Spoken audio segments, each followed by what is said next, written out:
오늘은 마더스데이입니다. 사랑하는 이 땅의 모든 어머니들에게 하나님의 은혜가 충만하게 임하시기를 축복합니다. 우리 다 같이 축복하는 의미에서 서로 쳐다보시면서 축복의 박수 한번 크게 쳐주시기 바랍니다. 감사합니다. 고맙습니다. 예, 우리는 이렇게 절기를 맞으면서 또 이렇게 특별한 날, 어머니 날, 마더스데이 이런 것을 정해서 이런 것을 지켜가면서 자연스럽게 다시 한번 어머니에 대해서 생각해 보게 되고 또 그 어머니의 사랑, 그 어머니의 은혜 이런 것에 대해서 한번 생각해 볼 수 있는 기회가 되는 것 같습니다. 사람이라고 하면 모름지기 모두가 다 어머니에게서 태어남으로부터 이 땅 위에 존재하게 되는 것입니다. 그러므로 어머니가 없는 사람은 이 땅에 존재할 수가 없고 어머니 없이 세상에 있게 된 사람은 한 사람도 찾아볼 수가 없는 것입니다. 그러므로 어머니는 우리 모두의 존재의 근원이라고 말할 수 있을 것입니다. 자, 그렇게 어머니가 우리의 존재의 근원이 되실 만큼 우리를 낳았다 하는 사실 그 자체가 너무나 엄청나고 너무나 귀한 일입니다. 그러나 이것으로 끝이 아닙니다. 어머니는 그 존재 자체가 이토록 엄청난 의미를 가지고 있는데도 불구하고 또 다른 중요한 가치가 있는데 그것은 어머니의 사랑입니다. 어머니의 사랑이라고 하는 것은 이 세상 그 어떤 것보다도 더 위대한 가치라고 분명히 말씀드릴 수 있습니다. 어머니의 사랑은 이 땅 위에 그 어떤 것과도 그 무엇과도 바꿀 수 없는 정말 특별한 것이요, 정말 귀한 것이요, 정말 소중한 사랑인 줄로 믿습니다. 사실은 이 땅에 사랑하는 모든 동물들에게도 새끼와 어미 그리고 그 관계 그리고 그 사랑이 존재합니다. 생명체들은 대부분 태어날 때에는 아주 연약한 형태로 태어납니다. 그래서 당연히 보호가 필요하고 그래서 당연히 양육이 필요하게 되는 것입니다. 모성이라고 하는 것은 새끼를 보호해서 그 종족을 보존하려고 하는 거룩한 본능이다 이렇게 말씀드릴 수 있습니다. 그런데 종류마다 그 보호하는 그 기간이 다르고 그 보호와 양육의 모든 상황이 조금씩 다릅니다. 저는 어렸을 적에 강아지도 길러보고 또 한국에서 닭도 길러보고 그랬습니다. 저희 어렸을 적에는 집안에서 이렇게 닭을 기르고 토끼도 기르고 이렇게 했다가 또 잘 자라나면 잡아먹기도 하고 또 강아지도 잘 길렀다 잡아먹기도 하고 많이 그랬습니다.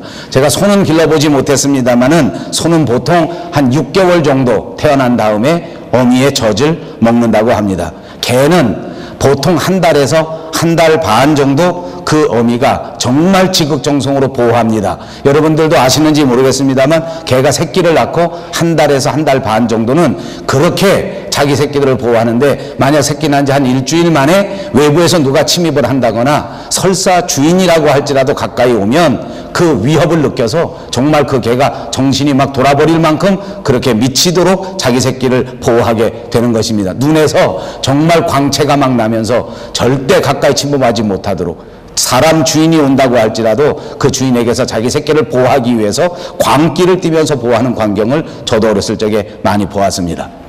닭은 계란을 품고 있습니다. 보통 한 21일 정도를 품게 되면 그것에서 병아리가 나옵니다. 그리고 그 병아리가 나온 다음에 닭도 그 병아리를 보호하는데 정말 눈물겹습니다. 저희는 집의 마당에서 개와 그 또 닭들을 한꺼번에 기른 적이 있습니다. 그래서 닭이 부화를 시켜서 이렇게 자기 병아리들을 데리고 종종 다니는데 그때 애가 와서 시비를 겁니다. 왜냐하면 그 조그만 병아리가 신기하기도 하고 또 개는 본래 관심이 있기만 하면 가서 핥아버리거나 또는 가서 물어버리는 것이 그 본능이기 때문에 병아리를 좀 핥아버리거나 병아리를 좀 잡아먹으려고 하는 그런 행동을 보인단 말입니다. 그러면 그 어미 닭이 정말 반쯤 미쳐서 개에게 덤빕니다.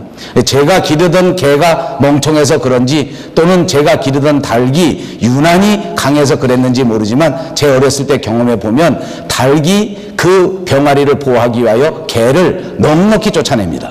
개가 꼼짝 못하고 도망갑니다. 왜냐하면 닭이 벼슬을 바짝 올리고 그리고 막 온몸에 털을 바짝 세우고 개를 잡아먹을 것처럼 덤벼버리기 때문입니다. 막 담벼들어서 그냥 막 핥아버립니다. 여러분, 만약 개와 닭이 진짜 살기를 품고 서로 싸운다면 누가 이기겠습니까? 백전 백승 개가 이깁니다. 그런데 개는 지금 병아리에 조금 관심이 있을 뿐입니다. 노랗고 조그맣고 가까이 가서 귀여우니까 조금 핥아볼까 하는 그런 생각이 있는 것뿐이고, 닭은 지금 이 순간에 내가 뒤로 물러섰다가는 내 자식 병아리가 죽는다. 내 몸과도 같은, 분신과도 같은 사랑하는 내 새끼가 위협을 당할 수 있다. 혹시 저 개가 정신이 돌아버리면 병아리를 물어서 먹어버릴지도 모르는 일이다. 그러므로 자기 생명을 아끼지 않고, 자기 목숨을 아끼지 않고 온 몸을 다해, 온 힘을 다해 그 개에게 덤벼드는 것입니다. 그렇기 때문에 개는 꼼짝도 못합니다. 재밌는 것 있지 않습니까? 한 달쯤 지납니다. 병아리는 부쩍부쩍 자랍니다. 금방 어미 닭하고 비슷하게 됩니다. 그래서 똑같이 먹이를 먹을 때 보면 한 달 반, 두 달쯤 지나게 되면 어미 닭이 자기 새끼한테 먹이를 뺏길까봐 그 자기 새끼들을 모질게 쪼아버립니다. 그거 참 재밌는 일입니다. 개도 똑같습니다. 한 달이나 한 달 말 동안에는 그토록 정말 열심히 자기 새끼를 지키지만 한 달 반쯤 지키면 자기 먹이를 새끼가 와서 먹으려고 하면 하고 경고를 줍니다. 2번 노티스를 줬는데 또 멍청하게 와서 먹다가는 그냥 여지없이 물어 뜯어버립니다.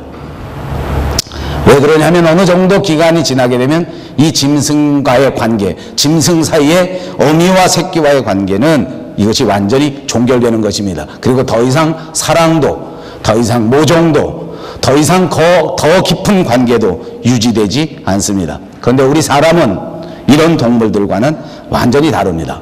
우선 양육 기간 자체가 엄청나게 깁니다. 그래서 어머니는 더 오랜 기간 동안 희생을 퍼붓고 사랑을 쏟아야 한다는 뜻입니다. 오랜 양육 기간을 통해서 어머니가 아기 사이에 놀라운 사랑의 관계, 놀라운 밀접한 유대감이 형성되는 것입니다. 그리고 아기가 성장해서 자기 스스로 걸어다닐 수 있고, 자기 스스로 밥을 먹고, 자기 스스로 생각을 하고, 자기 스스로 활동을 하는 상황이 된다고 할지라도 절대로 부모와 자식의 관계는 종식되는 것이 아닙니다. 오히려 시간이 흐르면 흐를수록 이 어머니와 이 자식의 관계는 더 강력하게 변화되는 것을 볼 수 있습니다. 한 어머니가 자식을 기르면서 겪을 수 있는 모든 고통, 그리고 모든 희생, 그것을 가능하게 하는 것은 다름 아닌 큰 사랑, 이런 것들을 엿볼 수 있는 것이 오늘 성경 본문에 등장하고 있습니다. 여기 나오는 수로보니게 여인, 이 여인은 정말 슬프고 정말 가엾은 불행한 어머니였습니다. 어린 딸이 귀신 들렸습니다. 어머니의 기쁨이라고 하면 자기 자식이 예쁘게 자라는 것입니다. 어머니의 자랑이라고 하면 자기 딸들, 자기 아들들이 훌륭하게 자라나는 것 아닙니까? 그런데 이 아이가 자라나면서 귀신이 들렸단 말입니다. 이 행동, 이 모든 이상한 말을 하고 이상한 행동을 하고 귀신이 들려 정상적이지 않은 자기 딸을 보면서 이 어머니의 가슴은 그야말로 갈래갈래 찢어졌을 것입니다. 이웃들의 시선이 부담스럽습니다. 옆에 있는 사람들의 시선 때문에 마음 편하게 동네에 돌아다니기도 힘든 상황입니다.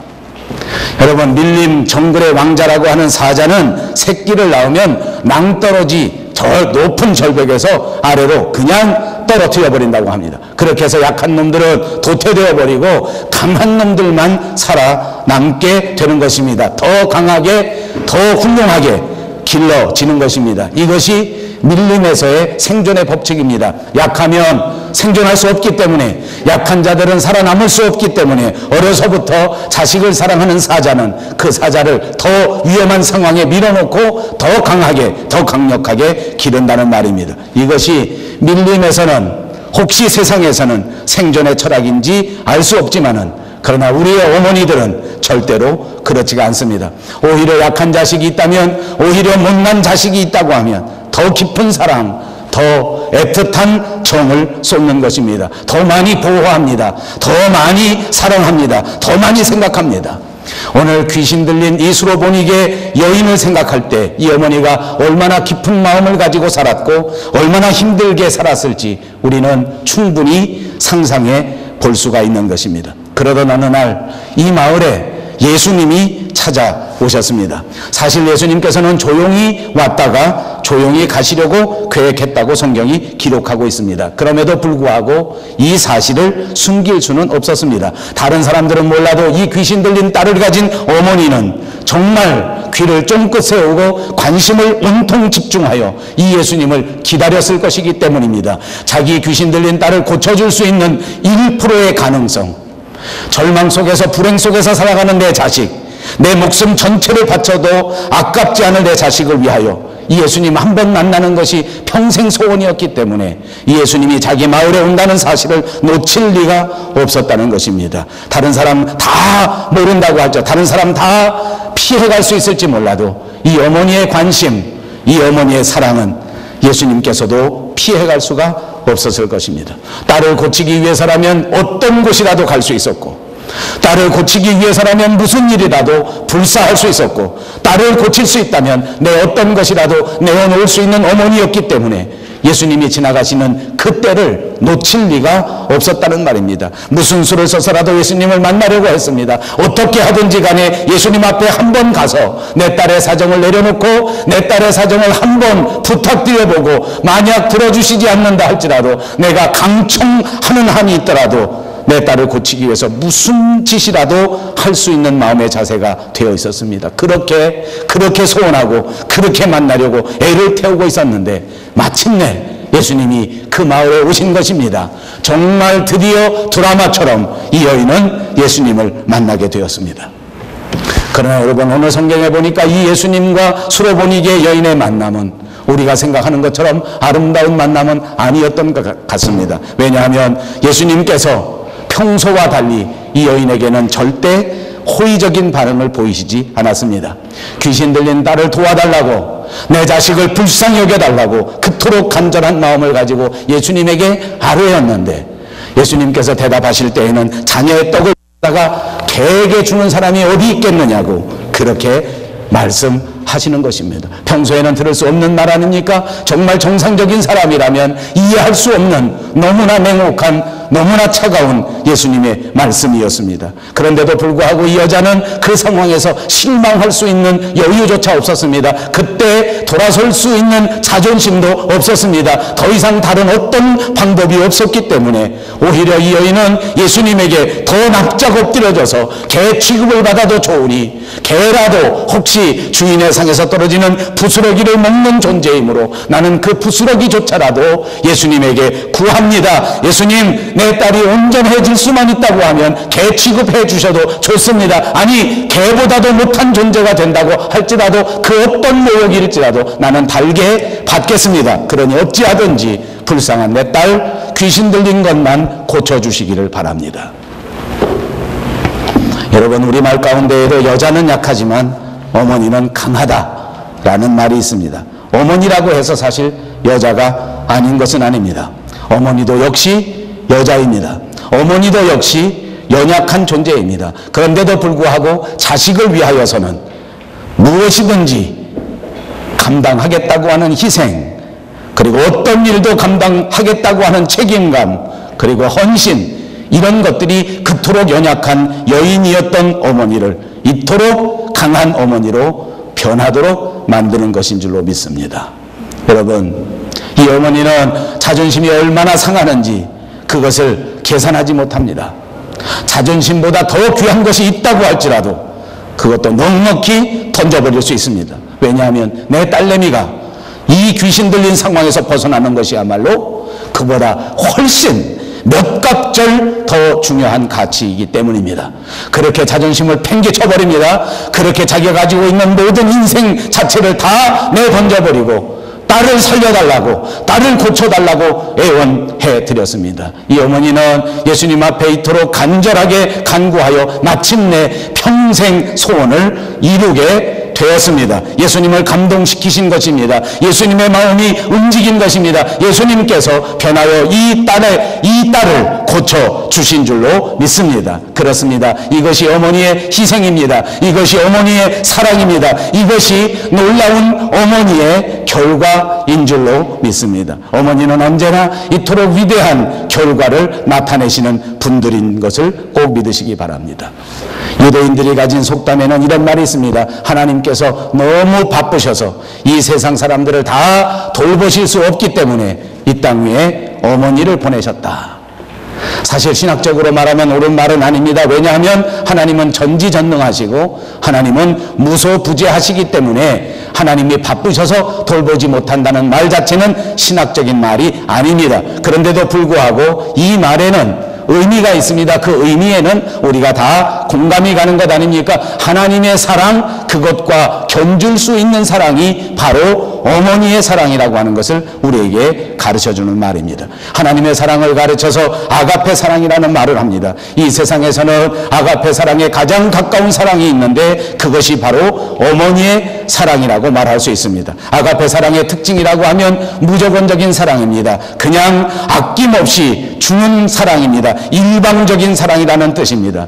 우리가 누구를 사랑할 때 이렇게 일방적으로 아낌없이 모든 것을 주면서 사랑하기는 정말 어렵습니다. 우리도 누군가를 사랑합니다. 우리도 누군가와 더불어 사랑을 나눕니다. 그러나 가만히 생각해 보십시오. 우리의 모든 사랑은 상대적인 사랑입니다. 상대방도 내 사랑에 호응해 주지 않는다면, 상대방도 나를 사랑해 주지 않는다면 계속해서 사랑하는 사람은 아무도 없습니다. 누구나 다 상대적인 사랑을 합니다. 누구나 다 쌍방향적인 사랑을 이루고 있는 것입니다. 그러므로 우리의 사랑에는 조건이 필요하고 우리의 사랑에는 보상이 필요한 것입니다. 가만히 생각해 보십시오. 사람이 사람을 사랑하는 데에는 다 이유가 있습니다. 가만히 한번 생각해 보십시오. 여러분들 사랑에는 어떤 이유가 있습니까? 제가 요즘 젊은이들의 사랑의 이유를 보니까 요즘 젊은이들의 사랑의 이유는 첫째는 돈. 연예인들을 보니까 돈 잘 버는 연예인들은 무조건 사랑을 받습니다. 막 괴성을 지르고 소리를 지르고 막 어쩔 줄 모릅니다. 남자들이 나타나니까, 춤을 잘 추는 남자가 나타나니까 그냥 막 애고 어른이고 여자들이 막 무조건 다 좋아하는 거예요. 저는 깜짝 놀랐어요. 누구라더라. 내가 오늘 설교하려고 내 이름 외워놨는데 또 잊어버렸는데, 무슨 춤을 잘 추는 남자 하나 있는데, J-POP 박재범. 이야, 그 젊은이가 나오니까 비슷한 또래 여자들이 소리 지르는 건 제가 이해하겠어요. 제 아내 또래 되는 여자들이 춤을 질질을요. 그 막 박수를 치고 막 소리를 질러. 왜? 너무 잘생겼다는 거예요. 너무 잘생겼. 그래서 제가 들여다봤어요. 나보다 못생겼어요. 믿으시면 아멘. 우리 정경, 너 알았다 내가.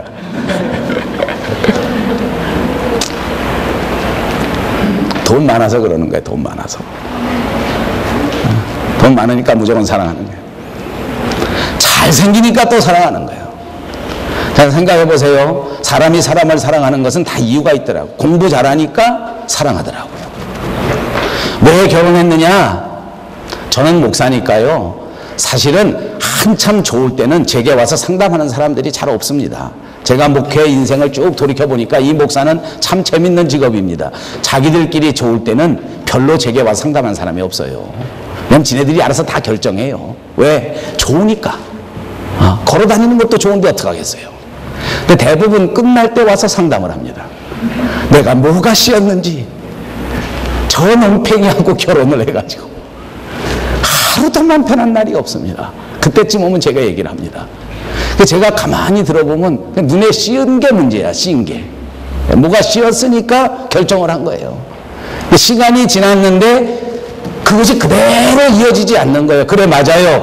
잘생겼기 때문에 결혼했어요. 그때는 그 사람이 나한테 냉정하게 해도 그냥 좋았어요. 왜냐하면 잘생겼으니까. 10년 지나니까 잘생긴 사람도 늙더라고요. 20년 지나니까 정말 멋지게 생긴 여자도 다 배불뚝이 되고 울퉁불퉁하고 볼 게 없어지더라고요. 30년 살아보세요. 아무것도 볼 게 없어요. 그러니까 뒤돌아보고 자잖아요. 처음엔 그렇게 멋있는 남자인 줄 알았는데 30년 살아보니까 쫌팽이도 이런 쫌팽이가 없는 거야. 상대방이 충족을 못 시켜주는 거예요. 상대방이 이 조건을 계속해주지 않는 거예요. 그러니까 사건이 벌어지는 거예요. 이것이 사람들 간의 사랑입니다. 하나님이 우리에게 보여주신 사랑, 아가페적인 사랑은 절대로 조건을 보고 하신 사랑이 아닙니다. 오히려 우리가 아직 죄인 되었을 그때에, 그러니까 다시 말하면 사랑할 수 있는 조건이 하나도 없었을 그때에, 전혀 사랑받을 수 있는 상황이 아니었을 그때에 그리스도께서 우리를 위하여 죽으심으로 하나님의 사랑이 어떤 사랑인가를 우리에게 확증하여 보여주셨다고 성경이 증거하고 있는 것입니다. 그렇습니다. 예수님이 십자가 위에서 우리의 죄악을 다 탕감하기 위하여 그 귀하신 보혈을 흘려주실 그때 우리는 하나님을 알지도 못했고 우리는 하나님 앞에 사랑받을 수 있는 조건이 하나도 없었단 말입니다. 그런데도 불구하고 하나님은 조건 없이 우리를 받아주셨고 하나님은 조건 없이 우리를 사랑해 주셨던 것입니다. 어머니의 사랑이 바로 그렇습니다. 이 세상 어떤 어머니가 자기 자식에게 보답을 바라고 사랑을 베푼단 말입니까? 이 세상 그 어떤 어머니가 자식이 나중에 내게 돌려줄 것을 계산해서 그 자식을 사랑한단 말입니까? 어머니는 자식이라는 이유 때문에 무조건 사랑을 주는 것입니다. 어머니는 자식이라는 이유 때문에 무조건 희생을 그 아이들에게 베푸는 것입니다. 여러분, 이런 이야기가 하나 있습니다. 옛날에 토끼가 살았는데 토끼 엄마, 토끼 자식이 있었습니다. 둘 다 열심히 자식은 학교 다니고 엄마는 회사 다니는 토끼 가족이었습니다. 얼마나 예쁜지 정말 토끼 같은 새끼, 토끼 같은 엄마였습니다. 서로 쳐다보니까 정말 예쁘고 서로 쳐다보니까 정말 아름다워서 그야말로 행복한 가정을 살았습니다. 어느 날 아침에 토끼 새끼가 학교에 가면서 깜빡 잊어버리고 도시락을 잃어버리고 안 가지고 갔습니다. 토끼 엄마도 회사에 나가야 되는데 토끼 같은 자기 자식이 도시락을 잊어버리고 갔기 때문에 이것을 갖다 주고 가야만 했습니다. 그걸 갖다 주고 가려면 시간이 늦어서 직장에 늦게 가는데 그럼에도 불구하고 토끼 같은 자식이 밥을 못 먹는 상황이 되면 안 되니까 도시락을 싸들고 막 나갔습니다. 한참 지나가다 보니까 건널목에 섰는데 거기 마침 고슴도치 엄마가 지나가는 것입니다. 그래서 고슴도치 엄마한테 물어봤습니다. 아니 고슴도치 엄마, 이 아침서부터 어디 가세요? 물었습니다. 예, 우리 새끼, 고슴도치 새끼가 오늘 우리 교실에서 아주 좋은 일을 많이 했다고 선생님이 저보고 칭찬해 주신다고 한번 오래요. 그래서 제가 학교에 가는 길이에요. 그랬더니 토끼 엄마가 생각할 때는 얼마나 반가운지, 아이 그거 잘 됐다. 우리 토끼 같은 새끼가 도시락을 놓고 갔는데 이걸 내가 갖다 주고 가려면 직장에 좀 늦어서 걱정이 많았는데 고슴도치 엄마가 가신다니까 잘 됐습니다. 이 도시락 좀 갖다가 우리 아이에게 좀 전해 주시겠습니까? 그랬더니 고슴도치 엄마가 물어보기를, 아니 대개 아이가 어떻게 생겼는데요? 물어봤습니다. 그러니까 토끼 엄마가 뭐라 그랬겠습니까? 아마 그 교실에서 제일 예쁜 아이를 찾아서 주시면 됩니다 하고 맡기고 토끼 엄마는 갔단 말입니다. 고슴도치가 학교에 갔습니다. 선생님과 볼일을 보고 그리고 토끼 엄마가 부탁한 대로 이 도시락을 줘야 되는데 교실 안에 보니까 토끼 새끼도 있고 고슴도치 새끼도 있고 돼지 새끼도 있고 개 새끼도 있고 잔뜩 있는 것입니다. 앞만 둘러봐도 토끼 엄마가 말한 제일 예쁜 아이가 없는 거예요. 한참을 보다 보니까 아이 거기 있어요. 누굽니까? 고슴도치 새끼입니다. 그래서 고슴도치 새끼한테 그 도시락을 줬다는 얘기입니다. 어머니의 사랑은 하나님의 사랑에 가장 가까운 사랑이다. 여러분, 이 땅의 어머니의 사랑을 체험하고 어머니의 사랑을 느끼면서 살아갈 수 있다고 하는 것은 이 땅에서 우리가 하나님의 사랑을 체험할 수 있는 가장 좋은 기회가 된다는 사실을 기억하시기를 바랍니다. 그러므로 우리는 이 땅에 살면서 어머니의 사랑을 통하여 하나님의 위대하신 사랑을 체험하는 것입니다. 어머니의 사랑을 그리워하면서 하나님께서 우리에게 베풀어 주신 그 아가페적인 사랑을 느낄 수 있는 여러분 모두가 되시기를 주님의 이름으로 축복합니다. 그렇습니다. 또 다른 이야기 하나 더 해드리겠습니다. 한 번은 하나님께서 천사에게 명령하셨습니다. 세상에 내려가서 가장 아름다운 것 가지고 올라오라. 그래서 천사가 하나님의 명령을 받아서 세상에 내려왔습니다. 세상에 내려왔더니 그때가 5월달인데 5월달 이제 봄이 막 익어가는 이때니까 진짜 온 천지의 꽃들이 얼마나 아름답게 형형색색 피어 있는지 그 꽃이 너무너무 아름다워서 그 꽃을 꺾어서 바구니에다가 담았습니다. 정말 탐스럽게 담았습니다. 무슨 꽃을 담았는지 모르겠습니다만 제가 천사면 아마 저는 목련을 담았을 것입니다. 그런데 제가 천사가 아니기 때문에 모르겠습니다. 아무튼 거기에 뭐 이것저것 잔뜩 해가지고 정말 멋진 꽃을 이렇게 한알은 담았습니다. 그리고 또 지나가다 보니까 어떤 어린아이가 지나가는데 이 어린아이가 천진난만하게 웃는데 이 아이의 모습이 얼마나 예쁜지, 이 아이가 너무너무 예뻐서 이 아이의 미소를 바구니에다 담았습니다. 천사니까 가능한 것입니다. 우리는 아이를 그냥 회를 떠서 담아낸다 이렇게 생각하면 너무 살벌한 얘기고요. 그런 게 아니고 천사니까 어떻게 담았는지는 모르겠습니다만 아무튼 바구니에다가 그 아이의 미소를 담았습니다. 그리고 이제 또 하나님의 명령을 담아서 이제 하늘로 올라가려고 보니까 이 세상에 또 아름다운 것이 있는데 그게 뭐냐니까 어머니가 자녀를 위하여 희생적으로 사랑하는 이 어머니의 사랑이 얼마나 아름다운지 이 어머니의 사랑도 바구니에다 담았습니다. 그리고 하나님 앞에 올라가서 하나님 앞에 바구니를 착 열었습니다.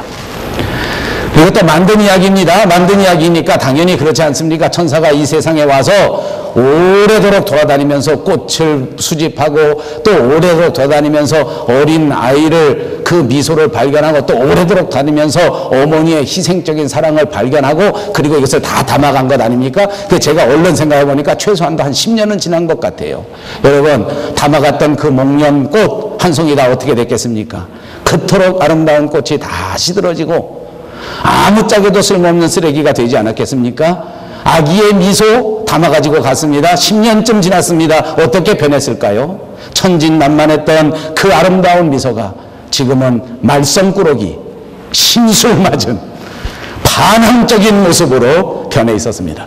변하지 않은 것은 오로지 고귀하고 아름다운 어머니의 모습이었습니다. 성경은 언제나 이 어머니의 아름다운 사랑, 이것을 매우 특별하게 매우 아름답게 우리들에게 전해줍니다. 디모데전서 2장 15절에 보니까 바울 사도는 이렇게 말했습니다. 그러나 여자들이 만일 정절로서 믿음과 사랑과 거룩함에 거하면 그 해산함으로 구원을 얻으리라.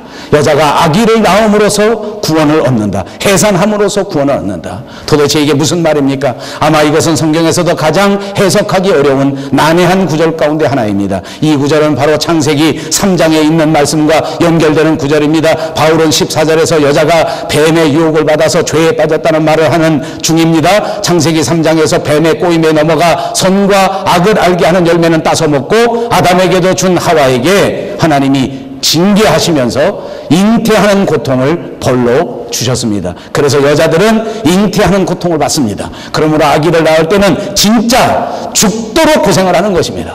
여러분 생각해 보십시오. 옛날에 의료시설이 그렇게 발달하지 않고 옛날에 그렇게 병원이 좋지 않았을 때에 우리 어머니들은 출산하는 때가 오면 자기 목숨을 유지하기가 어려웠습니다. 그래서 옛날 우리말에는 출산하러 가는 여자들이 댓돌 위에 신발을 돌아본다 이런 말이 있었습니다. 다시 말하면 신발 벗고 아기 낳으러 들어가지만 내가 다시 이 신발을 신을지 안 신을지는 알 수 없다 그 말입니다. 그만큼 아기를 낳다가 잘못하면 죽음이 다가오는 그런 위험한 일입니다. 얼마나 고통스러운 일인지 모릅니다. 얼마나 힘든 일인지 모릅니다.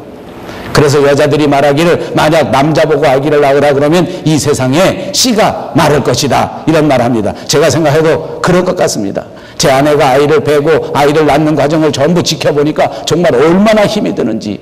자기 혼자 몸도 간수 못하는데 뱃속에다 아이를 하나 더 놓고 밥도 못 먹지요. 잠도 제대로 못 자죠. 커피도 못 마시지. 감기 들려도 감기약도 못 먹지. 걸어도 뒤뚱뒤뚱 걸어가지. 땀 뻘뻘 흘리고. 저희 아이들은 한 여름철에 나왔습니다. 그 여름철에 시원하게 못하고 그 뜨거운 데서 아이를 낳고 기절을 하고 또 거기다가 애를 낳고 나서도 그 다음에 또다시 뭐 찬물 쐬면 안 되고 바람 쐬면 안 되고 또 푹푹 찌는 데 들어가서 하고 그렇게 해가지고 막 뼈가 또 이렇게 비가 오는 날은 뼈가 실이 돼요. 그 정말 엄청난 고통 아닙니까? 진짜 힘든 일 아닙니까? 그래서 아기 낳는 것이 정말 저주입니다. 여러분 그러나 우리가 우리 스스로를 돌아봅니다. 이 세상에서 아이 낳는 것이 저주일까요? 축복일까요? 오늘 성경 말씀해 보니까 이것이 축복이라고 가르쳐 줍니다. 믿습니까? 예, 제가 정말 슬픈 이야기 하나 하겠습니다. 오늘 이야기가 너무 많은 것 같은데 그만할까요? 좀 할까요? 반응이 없어. 아무런 감동이 아무것도 없나 봐. 제 어머니는 90을 넘으셔서 매일같이 기도 제목이 빨리 하늘나라 가시는 것입니다. 여러분 다 아시다시피 저는 저희 어머니한테 전화하면 첫 마디가 어머니 편안하시죠? 제가 열심히 기도하고 있는데 어머니 응답이 안 옵니까? 이렇게 제가 먼저 물어봅니다. 왜냐하면 물어보지 않으면 이거 막내 아들 기도하는 거야 안 하는 거야 도대체 하는 거야 안 하는 거야. 지난주에도 어버이날이라 전화를 드렸습니다. 가슴이 얼마나 또 여지없이 물어봅니다. 목사가 기도를 하는 거야 안 하는 거야? 그래 기도는 맨날 하고 있어 엄마 걱정 마. 하나님이 응답도 해주셨어? 물어보시더라고요. 그럼 응답해 주셨어. 언제래? 금방이래 금방. 금방 온대 걱정 마. 아 그래? 그럼 금방 오시겠네. 그래 몸은 안 아프지? 안 아픈 데가 어디 있어. 온몸이 다 아파. 온몸이 다 아파. 왜 안 와? 왜 안 와? 한국에 올 때 됐는데 왜 안 와? 왜 안 와? 어린네. 저한테 하는 말이 6남매를 낳았는데 이렇게 오래 사는 것은 내가 죄가 많아서다. 그 내가 웃으면서 엄마 무슨 죄를 그렇게 나 모르게 많이 지었어? 또 말해봐. 여태 말한 거 또 있어 남아서. 그래 내가 6 낳은 게 죄지. 6을 낳아놓은 게 죄야. 그래서 내가 이렇게 오래 사는 거야. 남들은 2 낳고 3 낳는데 나는 6을 낳았으니 죄가 얼마나 많아. 그 엄마 6을 낳은 게 뭐가 그렇게 죄가 돼갔어. 괜찮아 내가 기도했는데 그건 별거 아니래.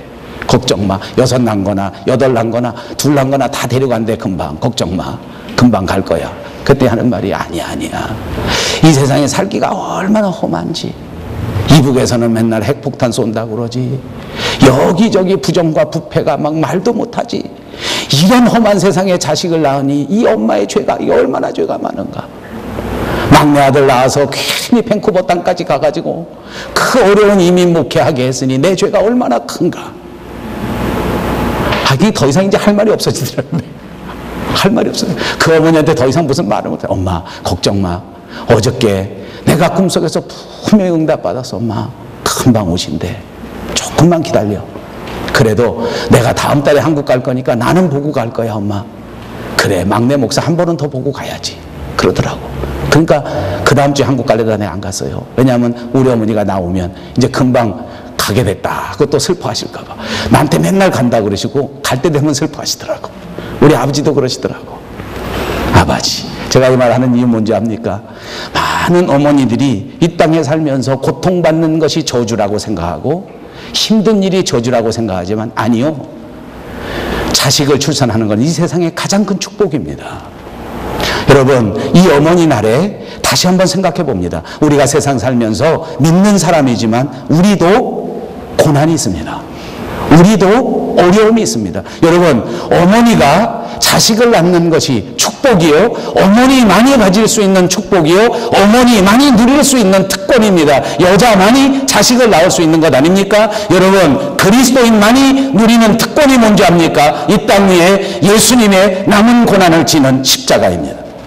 세상 사람들은 고난받지 않아도 됩니다. 세상 사람들은 세상과 짝지어 기쁘게 즐겁게 살아가면 됩니다. 그러나 우리 그리스도인들은 이 땅 위에 특권을 받았습니다. 주님과 더불어 십자가 지는 특권입니다. 주님의 남은 고난을 내가 대신 짊어지고 가는 특권입니다. 주님이 당하신 아픔을 나도 같이 누릴 수 있는 특권입니다. 세상에서는 고난을 당하나 세상에서는 아픔을 당하나 때가 이르면 주님이 우리에게 오셔서 우리의 모든 아픔을 보상해 주시고 우리의 모든 눈물을 씻겨 주시고 우리를 영원한 나라 하나님의 나라로 영접해 주실 것이기 때문에 이곳에서 아픔을 당할지라도 이곳에서 고난을 당할지라도 오히려 특권이라고 하는 사실을 믿으시기 바랍니다. 어머니는 이 잉태의 고통을 세상 그 어떤 것도 바꾸지 않습니다. 내 자식을 주는 축복이기 때문입니다. 그러므로 우리 그리스도인은 십자가를 이 세상 그 어떤 것과도 바꾸지 말아야 합니다. 세상의 물질과도 세상의 권력과도 이 십자가의 아름다운 신앙의 삶을 바꾸지 않는 여러분들 되시기를 주님의 이름으로 축복합니다. 그리스도인들은 이 땅에서 고난을 당하나 그것이 저주가 되는 일이 없습니다. 우리는 이 땅에서 아픔을 당하나 그것이 저주로 끝나는 것이 아닙니다. 모든 고난마저도, 모든 십자가마저도 오히려 유익하게 되는 것을 믿으시기 바랍니다. 그러므로 그리스도인들은 이 땅에서 살아가는 모든 것들이 합력하여 선을 이루는 것입니다. 여러분, 예를 하나만 더 들어드릴까요? 남자에게는 처음 에덴 동산에서 범죄했을 때 하나님께서 땀을 흘려야 먹게 된다고 하는 저주를 내려주셨습니다. 그러므로 남자는 저주를 받았습니다. 세상에 살아가면서 삶의 무게가 우리의 어깨를 짓누릅니다. 살아가느라고 힘들고 살아가느라고 땀 흘립니다. 여러분, 그러나 이것도 우리에게는 가장 유익한 저주입니다. 열심히 일해야만 먹고 살 수 있는 저주인 줄로 믿습니다. 열심히 땀 흘려 수고해야 이 땅에 살아갈 수 있습니다. 얼마나 정당합니까? 얼마나 공평합니까? 예수 믿는다고 저절로 하늘 쳐다보고 입적 벌리고 있으면 감이 뚝뚝 떨어지는 것이 아니란 말입니다. 우리도 다른 사람들보다도 더 많이 노력해야 됩니다. 주일날 일하지 않으므로 평일날에는 더 많이 해야 된단 말입니다. 하나님 앞에 헌금하고 하나님 앞에 희생해야 되기 때문에 다른 사람들보다 더 열심히 땀 흘려 모으고 돈 벌어야 되지 않습니까? 이 모든 것이 다 공평한 일입니다. 이 모든 것이 다 은혜로운 일입니다. 그렇습니다. 여자가 9달 동안 뱃속에 아이를 품고 있다가 고통 중에 아이를 낳습니다. 그렇기 때문에 더 귀하고 더 소중하지 않습니까? 그러므로 이 모든 고통은, 이 모든 고난은, 이 10달의 아픔은 이 아이를 낳은 것과 동시에 축복으로 변하는 것입니다. 그렇습니다. 아이를 낳고 고통을 당하는 순간 우리는 하나님을 생각하게 되는 것입니다. 이 어머니의 사랑을 그리워하면서 하나님의 사랑을 다시 한번 기억하는 것입니다. 여러분, 이 고통 속에서 오히려 하나님의 사랑을 발견하고 하나님의 사랑 앞으로 돌이킬 수 있는 저와 여러분 꼭 되시기를 바랍니다. 세상에서 가장 고귀한 것이 어머니의 사랑이라면 그 결과로 누구에게나 가장 아름답고 존귀한 이름은 바로 어머니일 것입니다. 가장 편안하고 포근한 것이 어머니의 품이라고 하면 가장 그리운 것도 어머니가 되는 것입니다. 우리 인간은 육체적으로나 심리적으로나 어머니가 없이는 생존할 수 없는 존재입니다. 그래서 우리가 어머니를 귀하게 여기고 어머니를 존중하고 어머니를 사랑하지 않으면 안 되는 것입니다. 우리에게 어머니를 주셔서 생존하게 하시고 그 어머니의 사랑을 통해 하나님의 사랑을 어느 정도 경험하게 만들어주신 하나님 앞에 감사의 말씀을 드립니다. 우리가 사는 동안 더더욱 어머니의 사랑을 그리워하면서 더 나아가서 하나님의 사랑을 그리워할 수 있는 저와 여러분이 되시기를 바랍니다. 여기 모든 어머니들이 여러분들에게 주어진 어머니의 사명을 더더욱 잘 감당할 수 있는 여러분들 되시기를 주님의 이름으로 축복합니다. 아직 자라나지 않은 우리의 자녀들이 이 다음 무럭무럭 성장해서 이 세상 가장 위대한 어머니의 역할을 잘 감당할 수 있는 우리 학생들, 우리 청년들 꼭 되시기를 바랍니다. 무엇보다도 어머니와 자녀 사이에 아름다운 믿음이 전수되어지고 하나님의 사랑이 함께 나누어지고 정말 아름답고 축복되는 가정을 통하여 하나님의 나라를 보여줄 수 있는 저와 여러분 모두가 되시고 꼭 그런 교회가 돼서 온 교회 앞에 가장 모범적인 교회가 될 수 있는 저와 여러분들이 되시기를 주님의 이름으로 축복합니다. 기도하겠습니다.